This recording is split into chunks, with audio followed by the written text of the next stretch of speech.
अस्सलाम वालेकुम नाज़रीन, प्रोग्राम अॼु जी ॻाल्हि में मां जी मेज़बान सबिन मेमण। नाज़रीन, सिंध गवर्नमेंट पारां बलदियाती चूंडुनि में वधीक वक़्त लाइ सुप्रीम कोर्ट रजिस्ट्री में दरख़्वास्त दाख़िल कई वई आहे, जॾहिं त बलदियाती चूंडुनि जे हवाले सां सिंध सूबे पारां पाण ई तारीख़ सुप्रीम कोर्ट खे ॾिनी वई हुई ऐं हाणे वफ़ाक़ ऐं सूबनि पारां चूंडूं मुलतवी कराइण लाइ मुख़्तलिफ़ उज़र ॾिना पिया वञनि, जॾहिं त मकानी इदारनि जे हवाले सां सॼे पाकिस्तान में सूरत हाल इहा आहे त इदारनि खे मंथली अरबें रुपया ऐं हिकु अंदाज़े मूजिबि सिंध में हर नंढी टीएमए खे मंथली सवा करोड़ खां वधीक बजट मिले थो, पर उन बजट बावजूदि अवाम खे के बि सहूलियतूं नाहिनि मिलियूं। न सिहत, सफ़ाई ऐं रोशनी जो इंतज़ाम आहे ऐं शहरनि ऐं ॻोठनि में गंदगी जा ढेर लॻा पिया आहिनि। सुप्रीम कोर्ट जे आर्डर बावजूदि बि अवाम खे बुनियादी सहूलियतूं ॾियण वारे इदारे जूं चूंडूं हिन वक़्तु सवालिया निशान बणियल आहिनि। अॼोके प्रोग्राम में हिन मौज़ू ते ॻाल्हाईंदासीं, जंहिंसां सां स्टूडियो में महिमान आहिनि सेनेटर आजिज़ दामरा साहब। वॾी महिरबानी अवां जी, मां प्रोग्राम में आया। अॼु असां बलदियाती इलेक्शन जे हवाले सां सिंध हुकूमत सुप्रीम कोर्ट में 27 नवंबर जी तारीख़ ॾिनी ऐं चयो त असांजूं तयारियूं 27 तारीख़ ताईं मुकमल हूंदियूं।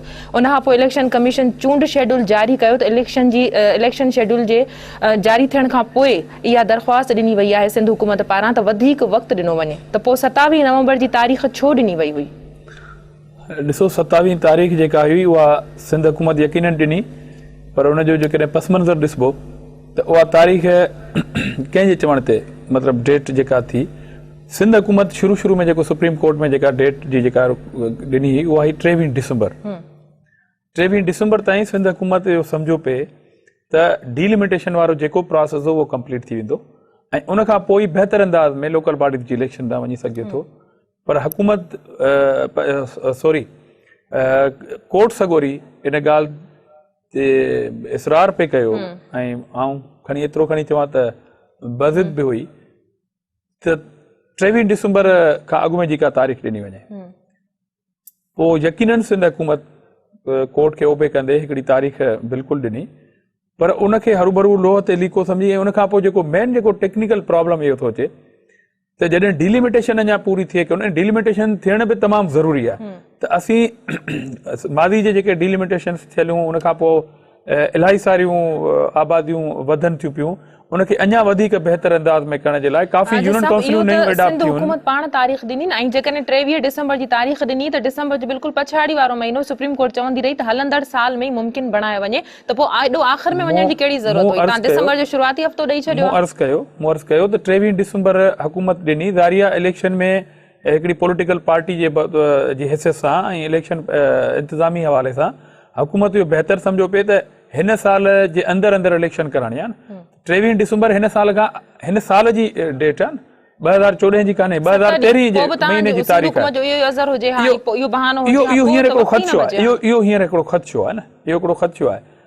कोर्ट डिसंबर जी तारीख़ न ॾिनी, 27 नवंबर जी तारीख़ हुकूमत यकीन ॾिनी, पर मूं जीअं चयो त जेका डीलिमिटेशन थिए पई उहा ख़ुदि इन प्रोसेस जे हिसे तौरु ॾिने पई त हींअर इहो ॾिठो वञे हा त डीलिमिटेशन अञा थिए थी। हाणे थियो छा आहे, हुकूमत जेका 23 डिसंबर जी तारीख़ घुरी तव्हां कोन ॾिनी, तव्हां 27 तारीख़ ते ऑर्डर पास करे छॾियो आहे त इन ते इलेक्शन थिए। हाणे थिए छा थो, मूं चयो त हुकूमत खां डेट कोर्ट वरिती, कोर्ट जी ख़वाशी ते तारीख़ ॾिनी वञे न। हिन साल 2013 में जेकॾहिं इलेक्शन थियणी, जेकॾहिं डिसंबर में 23 तारीख़ ते क़बूल कयो वञे ऐं उनखे जेकॾहिं अञा वधीक कोर्ट हुकुम करे त 15 ॾींहंनि ताईं हुकूमत पोइ अची वञे ऐं मिड डिसंबर में अहिड़े क़िस्म जी इलेक्शन थी वञे हा।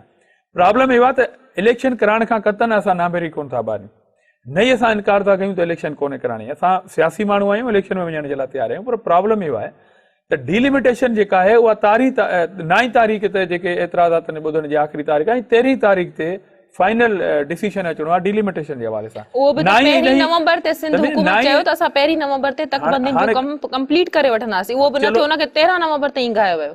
13 नवंबर ते ई गायो कोन वियो। आख़िर माण्हू जी एतिराज़ ॿुधण जे लाइ त का प्रोसेस हूंदो या न हूंदो? 15 ॾींहं ताईं वई का प्री प्लानिंग न कई वई, शेड्यूल न ॾिठो सिंध हुकूमत, इहो डेट पोइ सुप्रीम कोर्ट खे मुतमइन करण लाइ, जान छॾण लाइ डेट। अहम ॻाल्हि ॿुधायां थो त बैलेट पेपरनि जी छपाई उहा सिंध गवर्नमेंट जो त मसइलो कोन्हे न। हाणे तव्हां ॾिठो त इलेक्शन कमीशन ख़ुदि परेशान आहे, इलेक्शन कमीशन ख़ुदि पंहिंजी परेशानी कोर्ट खे शो कई आहे। इलेक्शन कमीशन ख़ुदि चयो आहे त असीं बैलेट पेपर नथा छपाए सघूं। प्रिंटिंग प्रेस ख़ुदि इलेक्शन कमीशन खे जवाबु ॾेई छॾी आहे। हिकिड़ी इलेक्शन ही जनरल इलेक्शन, जंहिंजी असांखे तारीख़ जी ख़बर हुई त 5 सालनि खां पोइ प्रोसेस पूरो थींदो ऐं इलेक्शन में वेंदासीं।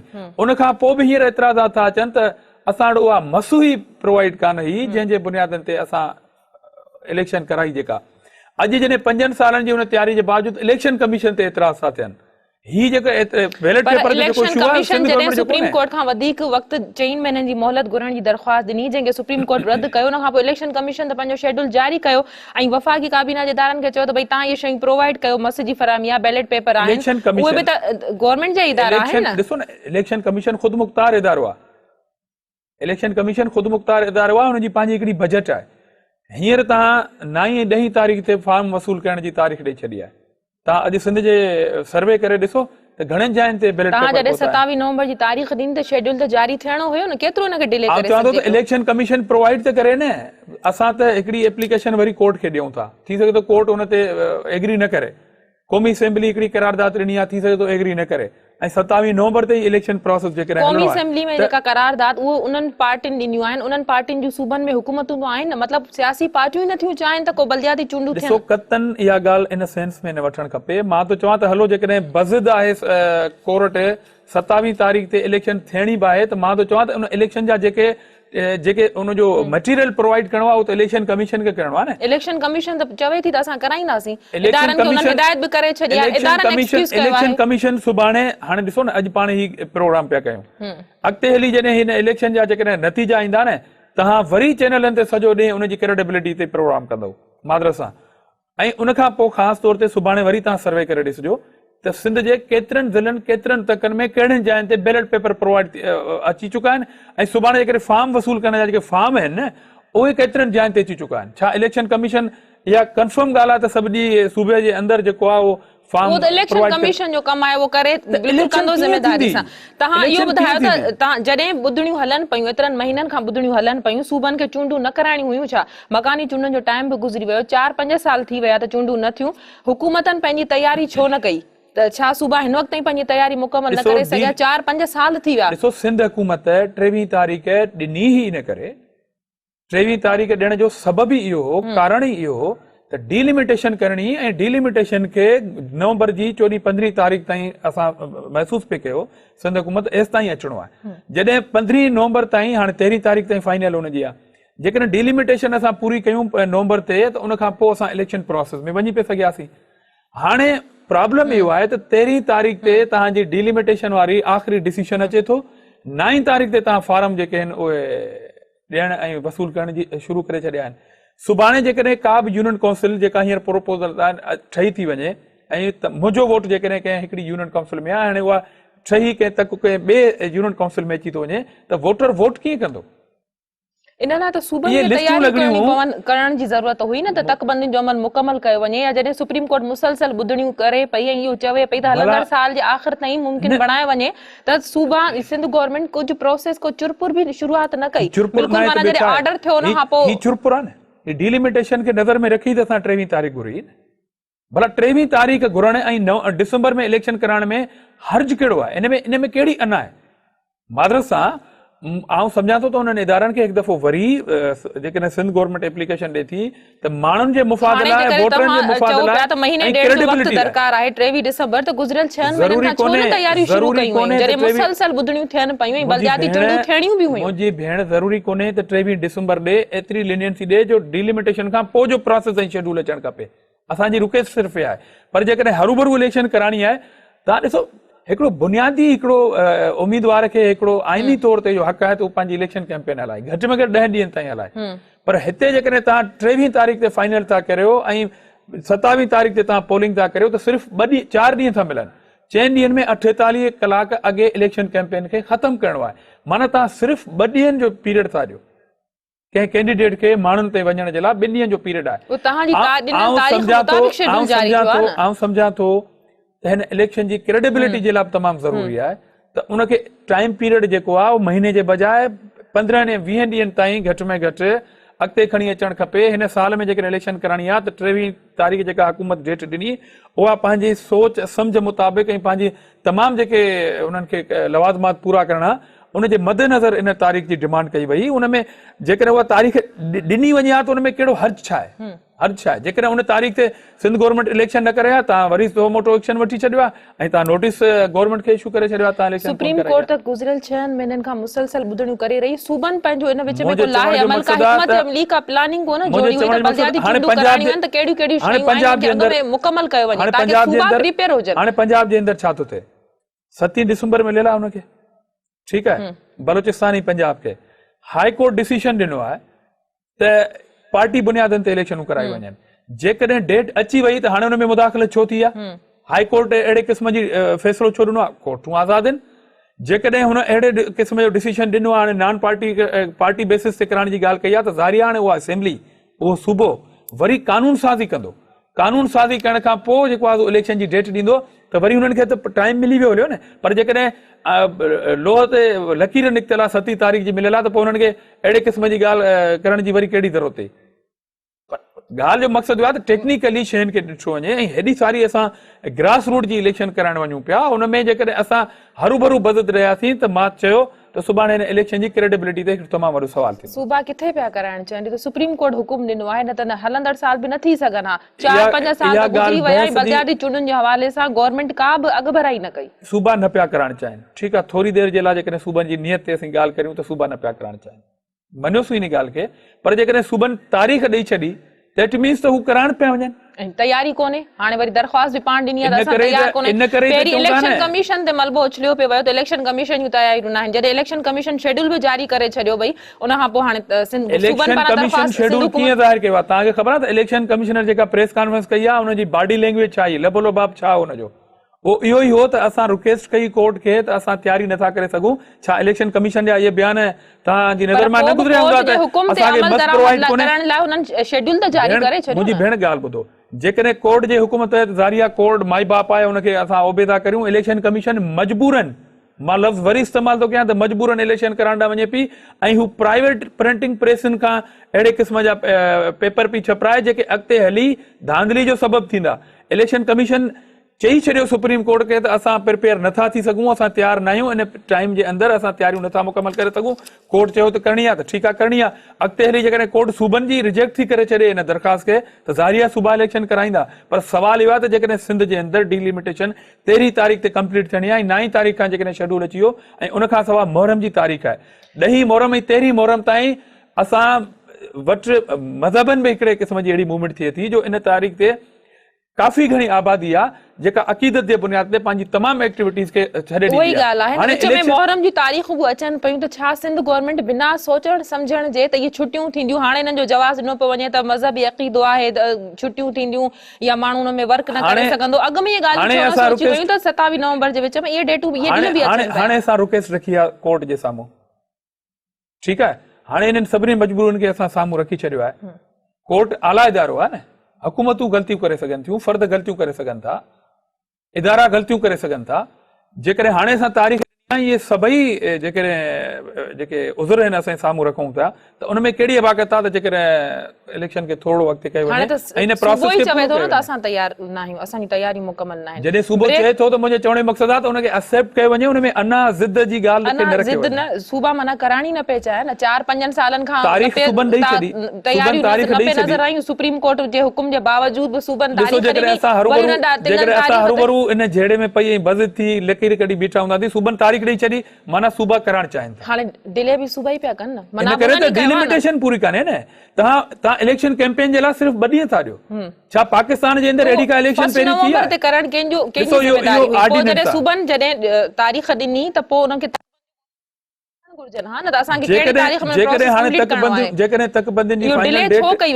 तकबंदियुनि जी हींअर डेट अचे थी 13 तारीख़ ताईं, त हाणे उन्हनि इदारनि खे आईंदा इलेक्शन जी क्रेडिबिलिटी जे हवाले सां जेकॾहिं थोरो लीनियंसी जेकॾहिं घुरी थी वञे त उन में कहिड़ी अबाकत आहे? ब्रेक जो वक़्तु आहे, ब्रेक खां पोइ कंटिन्यू कयूं था। नाज़रीन, वक़्तु आहे ब्रेक जो, वठूं था ब्रेक।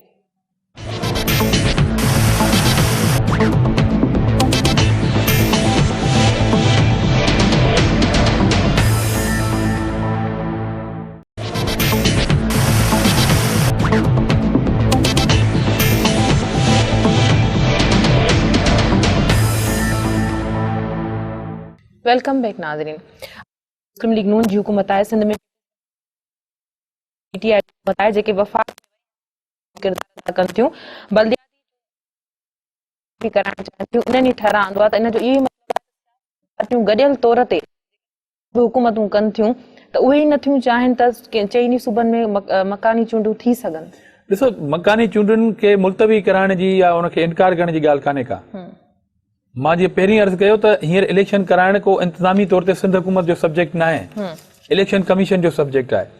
पर इलेक्शन कमिश्नर जेका प्रेस कॉन्फ्रेंस कई आहे उहा ख़ुदि हिकिड़ी मायूसकुन सूरत हाल में उनजी बॉडी लैंग्वेज खे ॾिठो वञे, उन्हनि पंहिंजी मजबूरनि जो इज़हार ज़रूरु कयो आहे। असीं चऊं था त इलेक्शनूं बिल्कुलु थियणु खपनि, सूबा हाणे एग्री आहिनि। सिंध ई उहो पहिरियों सूबो हो जंहिं पार्टी बेस ते इलेक्शन कराइण जो ऐलान कयो हो।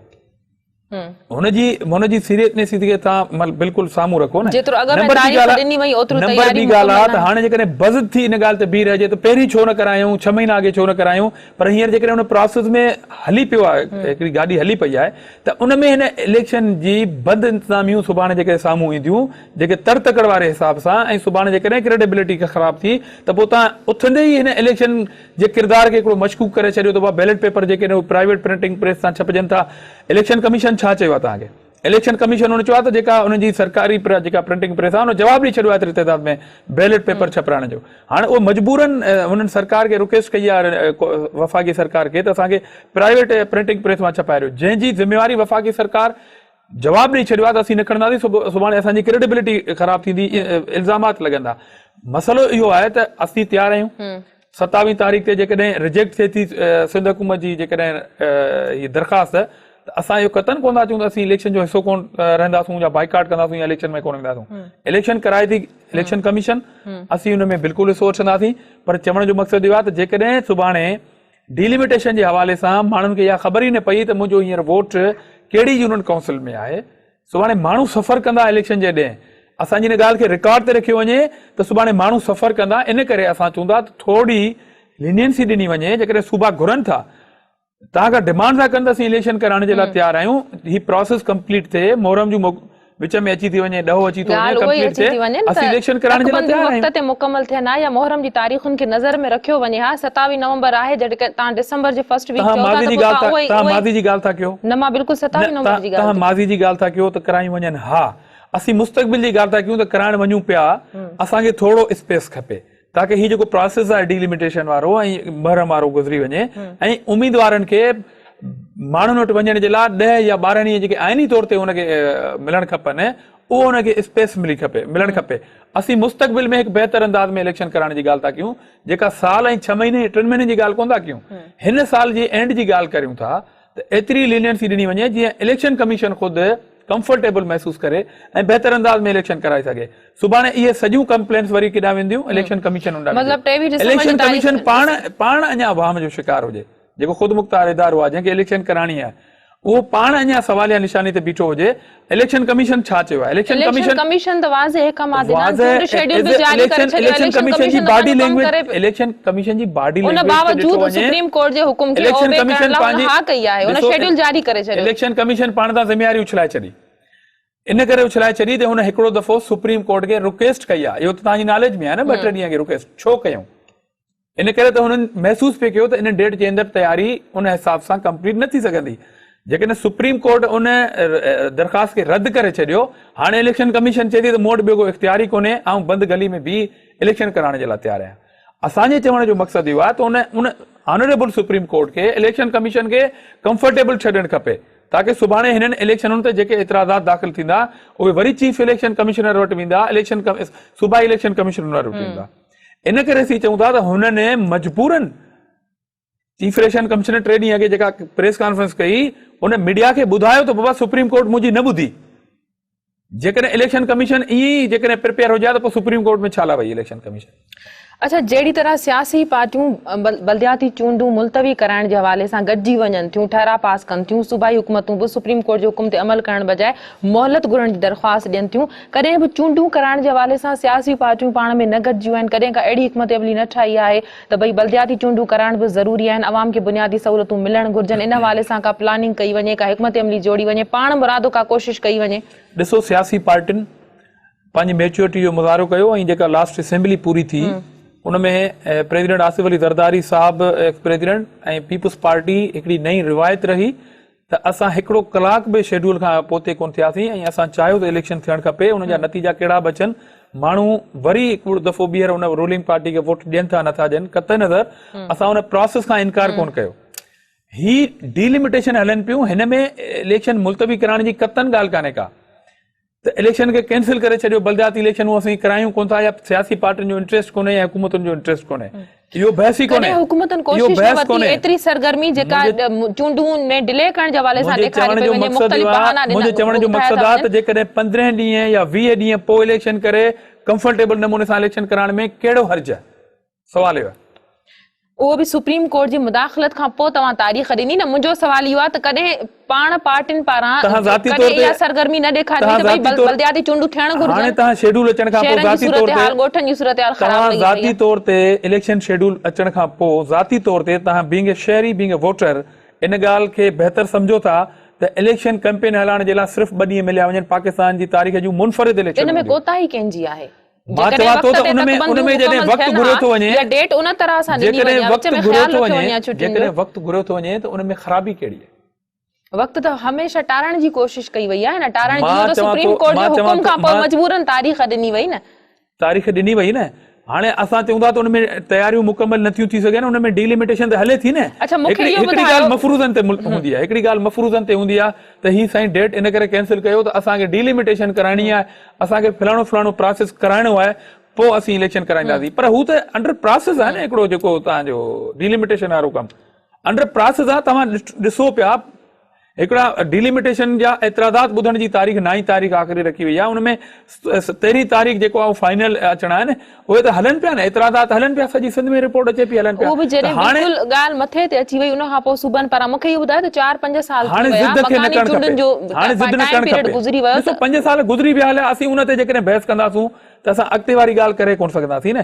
असीं चऊं था त शेड्यूल असां ॾेई छॾियो, असां पार्टी बेस ते इलेक्शन कराइण वञूं पिया, असीं सीरियस आहियूं इलेक्शन कराइण में। हाणे जेकॾहिं टेक्निकली को प्रॉब्लम आहे, उनखे थोरो अॻिते करण में ॻाल्हि कहिड़ी आहे? जेकॾहिं असीं चऊं त न सियासी पार्टियूं 5 सालनि ताईं छा कयोसीं, हल कोताही कोन थी सघियूं। सुप्रीम कोर्ट जॾहिं मुदाख़लत कई आहे, ख़ुशी सां सुप्रीम कोर्ट जे चवण ते थो त कोर्ट खे मुदाख़लत न करणु खपे, चूंडूं कराइण हुकूमतनि जो कमु आहे। जेकॾहिं कोर्ट न चवे हा त चूंडुनि कराइण लाइ हुकूमतनि त काग भराई न कई, का हिकमत अमली जो चलो मञियोसूं त सुप्रीम कोर्ट जे चवण ते इलेक्शन थिए पई, पर ही जेके असां टेक्निकल शयूं तव्हांखे ॿुधायूं पिया, इहे जेकॾहिं कंप्लीट नथियूं थियनि, उम्मीदवार खे वर्क करण जो चङी तरह टाइम नथो मिली सघे, इन में ज़िद करण जी कहिड़ी ॻाल्हि आहे? मुंहिंजो सवाल इहो आहे। अच्छा, जमहूरी दौरनि में कॾहिं बि बलदियाती चूंडूं न थियूं आहिनि, जॾहिं बि थियूं आहिनि त डिक्टेटरनि जे दौर में थियूं आहिनि। जमहूरी हुकूमतनि जी का रिवायत न रही, इहो पहिरियों दफ़ो थिए पियो त जमहूरी हुकूमतनि जे टाइम पीरियड में बलदियाती चूंडूं थियनि पियूं, ऐं उहो बि हाणे लॻे थो त इहा रिवायत ईअं ई कंटिन्यू रहंदी त जमहूरी दौर में कॾहिं बलदियाती चूंडूं थी न सघंदियूं।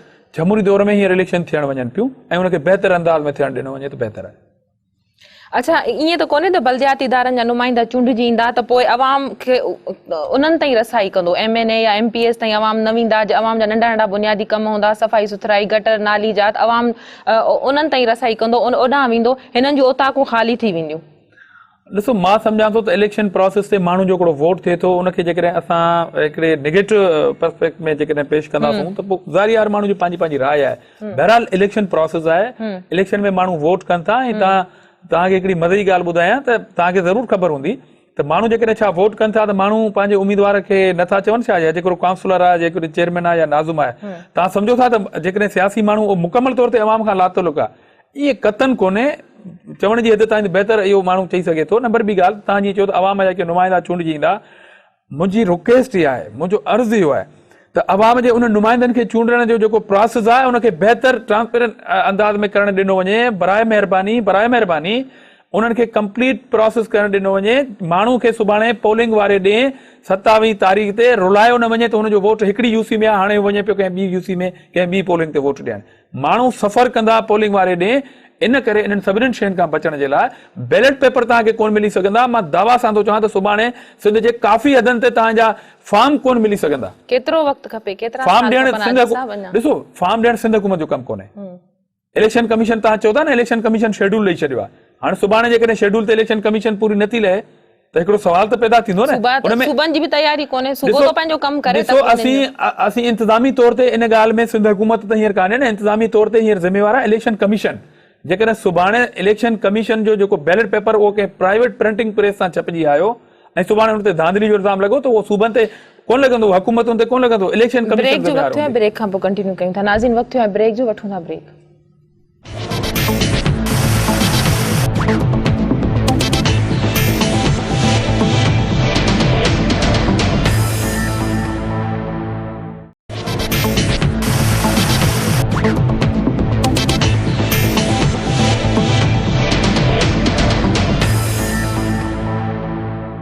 वेलकम बैक नाज़रीन।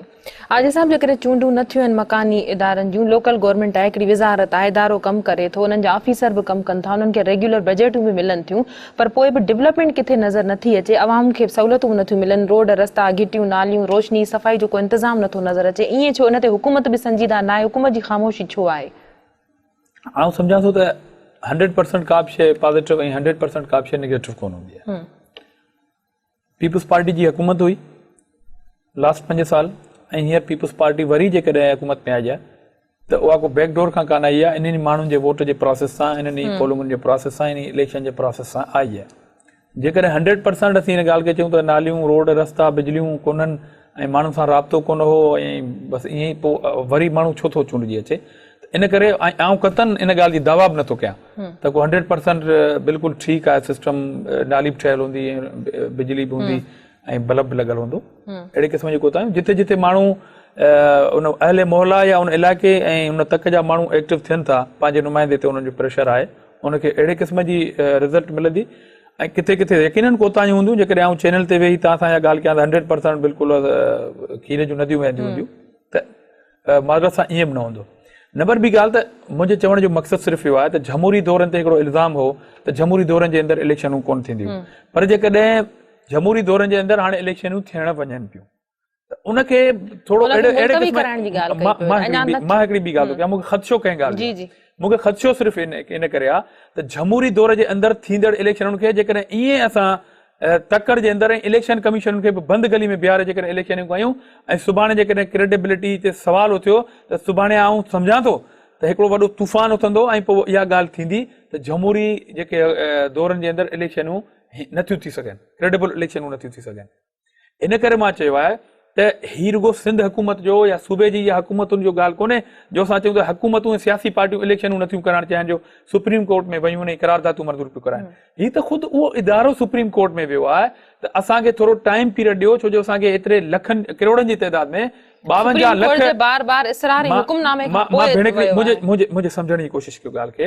हल इलेक्शन त ठीकु आहे, जेकॾहिं रिजेक्ट थी थिए एप्लीकेशन त छा थींदो, इलेक्शन थियणी आहे, इलेक्शन कराईंदासूं, इलेक्शन कमीशन कराईंदो, पर इलेक्शन कमीशन हुकूमतूं त ठीकु आहे हींअर वियूं, असां इल्ज़ाम था हणूं त जमहूरी हुकूमतूं छो वियूं इलेक्शन मुलतवी कराइण जे लाइ, पर इलेक्शन कमीशन छो वई, सवाल इहो आहे। इलेक्शन कमीशन ख़ुदि इहो महसूस पियो कयो त 52 करोड़नि ताईं बैलेट पेपर नथा छपराए सघजनि।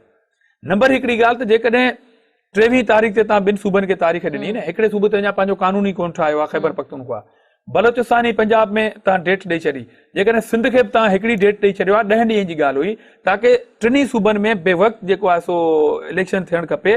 सुभाणे जेकॾहिं हिकिड़े सूबे में का हिकिड़ी पार्टी मेजॉरिटी में अची थी वञे त यकीनन ॿिए सूबे ते हुनजो असरु थींदो।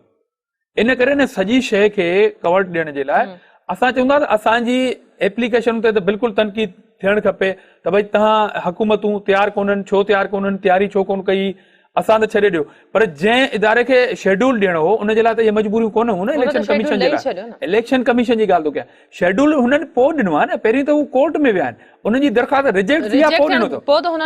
मुंहिंजे चवण जो मक़सदु आहे त हू कंफर्टेबल न हुया तॾहिं त विया न कोर्ट में, अदरवाइज़ बजट जे हवाले सां ॻाल्हि हले पई, मूं तव्हां खां सवाल कयो बजट जे हवाले सां त एतिरी बजट मिले थी, डेवलपमेंट एतिरी नथी नज़र अचे, उन जो जवाब मूं तव्हांखे तफ़सील सां ॾिनो आहे त कतन इहा ॻाल्हि कान्हे त नेगेटिव पॉजिटिव 100% शयूं पॉजिटिव शयूं बि आहिनि, नेगेटिव शयूं बि आहिनि।